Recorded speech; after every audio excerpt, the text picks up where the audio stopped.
Jonathan Kuminga comes to mind. He has had a fantastic run. Mo in the chat just said that the Warriors is like everyone on the team. I was going to say it on the pod, Dave. Oh, my bad. Damn. I thought you were just trying to make me giggle. Don't leverage the chat. So, well, Jonathan Kuminga has had a nice run here lately. I don't know if you guys saw him last night. I mean, of course, you saw the Philly game last night. He was excellent. He's been scoring inside. He's been a force, averaging like 25 a game over his last 6 games. And, you know, are we at the point where the Warriors, they either need to commit to he's a starter, he's going to play big minutes for us every single game, and maybe that's what's happening right now, or do they need to move him? Fish or cut bait, guys, on Jonathan Kuminga for the Warriors?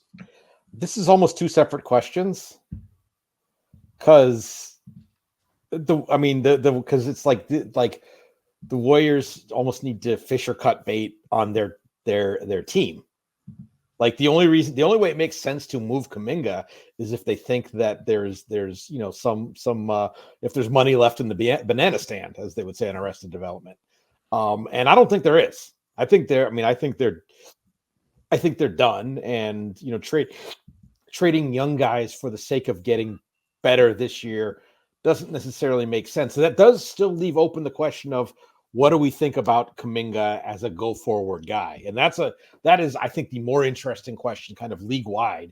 But I think we need to acknowledge that the Warriors, and I think that we've seen over the last couple of years, that the Warriors are not an organization that is going to really try to address that first question with the honesty needed. So just like the player himself is maybe the where to go next.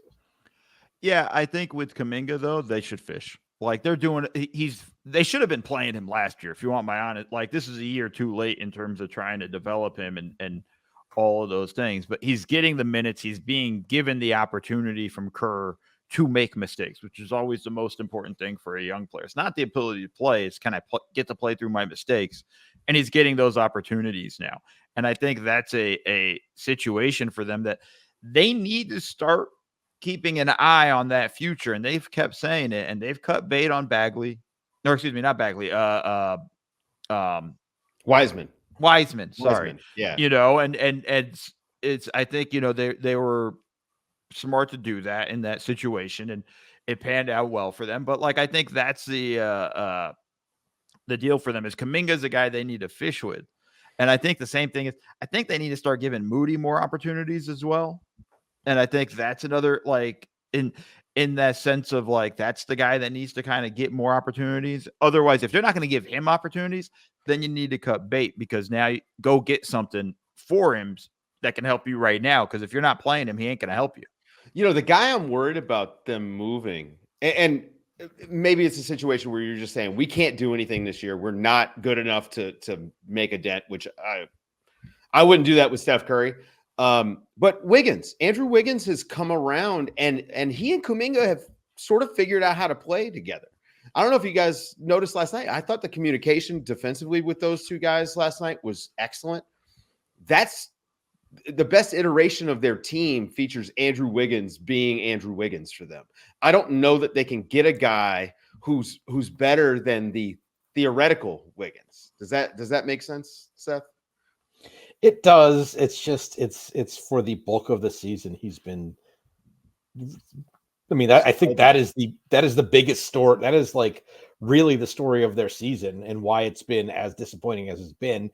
Is a guy who's 2 years away from wrongly, but was rightly an all-star, wrongly an all-star starter, to being at times. I mean, is it going too far to say he's been borderline unplayable at times earlier this year?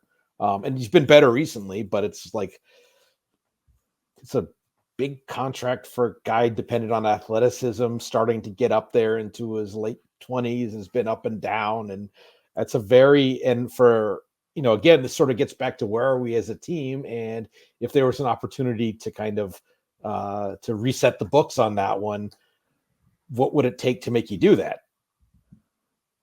I mean, my thing with that is somebody's got to want him. Yeah. That's just at the end of the day, like somebody's got to want him. That's going to give you stuff that's valuable back. And I just don't see that being the case. This is just a fun thing with everybody with trade deadlines and stuff and all the fake trades that come out. It's like, yeah, somebody needs to want these dudes. Like, we're not going to talk about them in any stretch, but like the D'Lo and Rui Hachimura trade. Like, and I'm not, and D'Lo's been playing great lately, and Rui's fine, but like somebody has to want to give up stuff to get him, to get them, or for whatever the contracts off the books or all that stuff. Like that's the important factor there. And then so when you talk about Wiggins, who wants him? I don't see anybody that would really go out of their way that it's like, oh, we're Wiggins away from whatever. I mean, I could see like, looking just at the player. I could squint and see that would be an interesting fit on Indiana or something like that. But then you put the whole package together, the player plus the contract, and it's just like, yeah,